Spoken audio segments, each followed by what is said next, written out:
Good afternoon, everyone. Thank you for coming to the meeting today.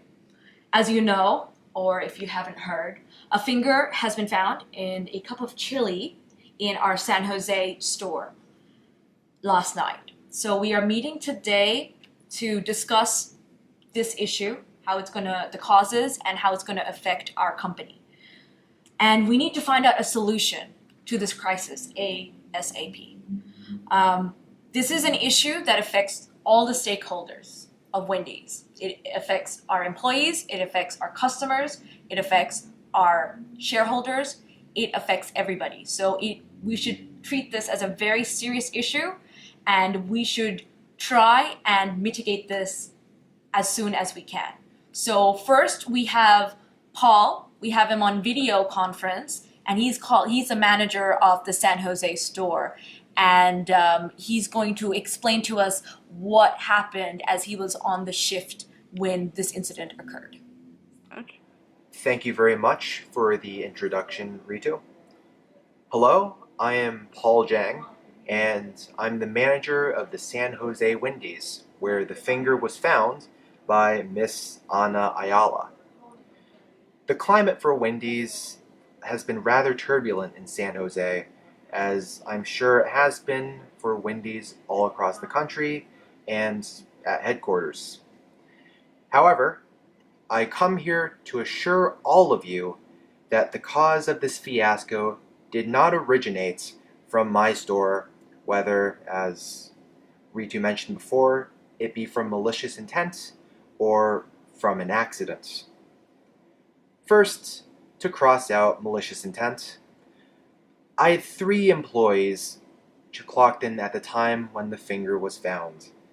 Their names are Mo Howard, Curly Howard, and Larry Fine. And they have been working at my location for over 2 years. They are some of the best employees Wendy's has to offer, and even though I trust them wholeheartedly, I do keep them under strict supervision from when they clock in to when they clock out and leave the store, as per my position. Because of this, I can say that I know for a fact that none of them took any malicious actions to jeopardize the company. Second, to cross out an accident, I need to inform you all of the chili cooking process. The process to prepare chilies involves utilizing spare burgers with beans and an assortment of spices.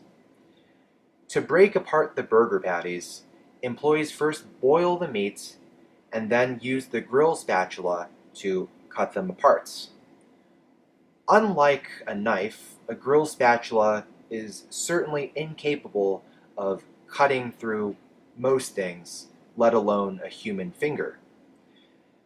My employees, as I have mentioned before, are very competent and fully understand the process of cooking chili.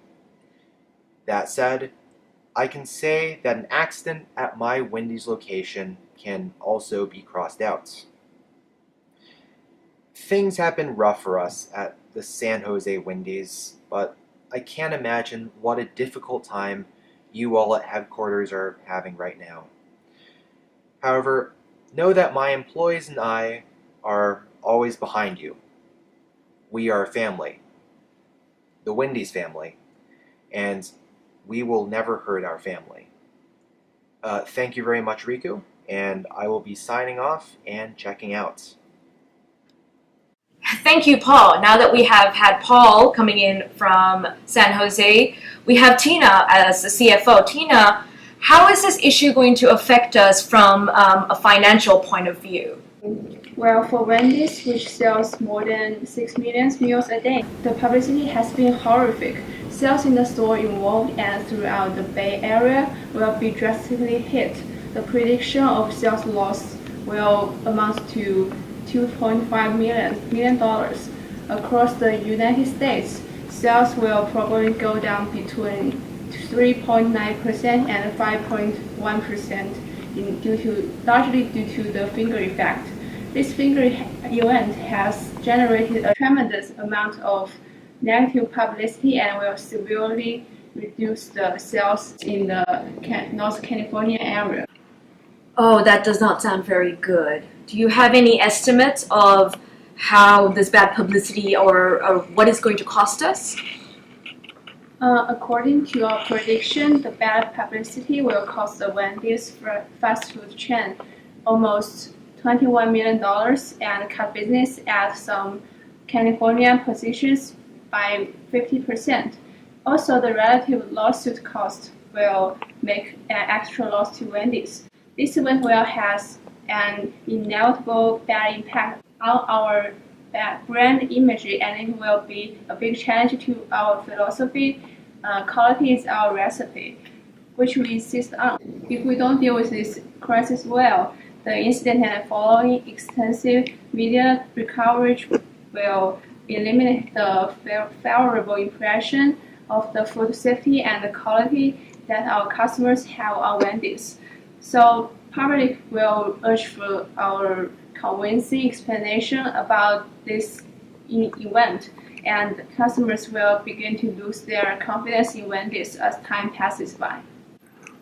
That is sounding worse and worse, unfortunately. What about the media? You mentioned the media coverage. How do you think that this media coverage or this negative publicity is going to hit us? Sure, this event will remain a hot topic until the final results come out. The constant discussion in both online and offline media throughout the US will also be a problem for our brand reputation. It may even become a series of jokes or some gossips in the nationwide, so the brand reputation of Wendy's will be affected nationally.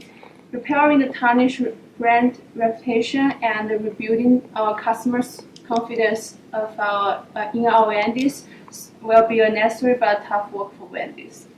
Now we have Amber, head of PR here as well. Amber, from what Tina said, what are your thoughts from a PR perspective? I know she talked about the finance of the PR, but what does your department think this is going to affect us on our brand image?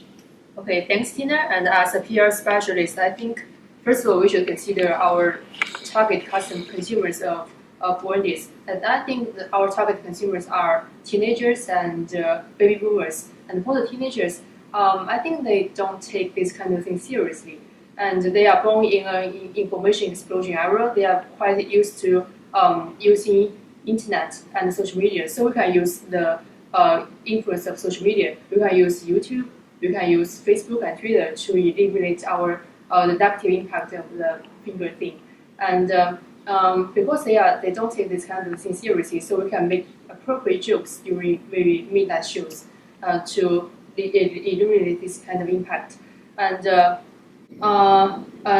at the same time, we should emphasize our historical performance and our reputation of Wendy's to the consumers, to remind them of all the good things about Wendy's. But it is a different story for the elderly because they take food safety very seriously. So we should let them know that we take the finger thing very seriously. They are not born in information explosion era, so what we post on the social media will not get to them. So we should consider other methods to reach out to them. And I think they usually read newspaper and they will watch watch morning shows. So we can use these two methods to reach out to them. And we should make a very serious statement on the newspaper. Firstly, we should re-emphasize that Wendy's is very strict with itself, and we will do our best to prevent things from happening again. And secondly, we should tell them what we found so far. We should tell them that we didn't find any employee in our company losing their finger. So to ensure them that maybe it's not our fault. And thirdly, we should talk to them that we will further investigate this thing and we will provide detailed report in the future. And we will keep cooperating with government and the police to ensure that Wendy's reputation will not be damaged in the future. That's what I think from my perspective. Put Amber, Now we have Sola, who is the marketing executive. I know that you haven't had a lot of time to process this information, but do you have any ideas so far on how we can handle this PR issue that we, I guess, now have? Oh, yeah, sure. I think that it is quite important to quickly establish a very positive image of our food as well as our brand. So in order to achieve that, I think I'm supposed that we could make a 6 to 10 seconds short videos, commercials in terms of animations about how we really cook the chili things. And just as Paul suggests in the video that there is kind of eliminate all the probability of our own faults. So as a result, we can present the full cooking process to demonstrate that there is no way that uncooked finger could be found in our food. And as well, meanwhile, we want to emphasize again on our logo that nothing is more important to us than the quality of food we serve.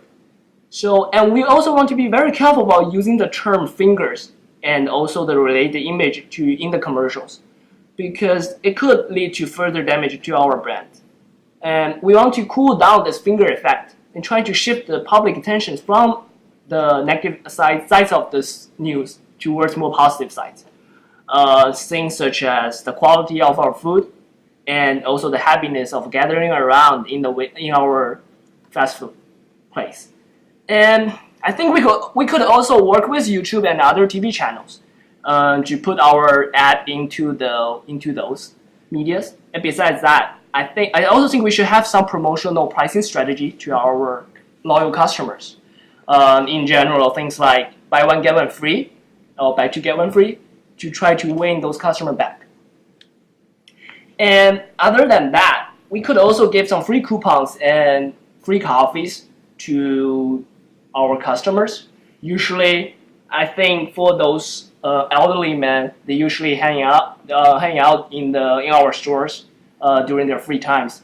And it's that in general, those people are baby boomers. So we could offer them the free coffees, which could help them to stay in our store.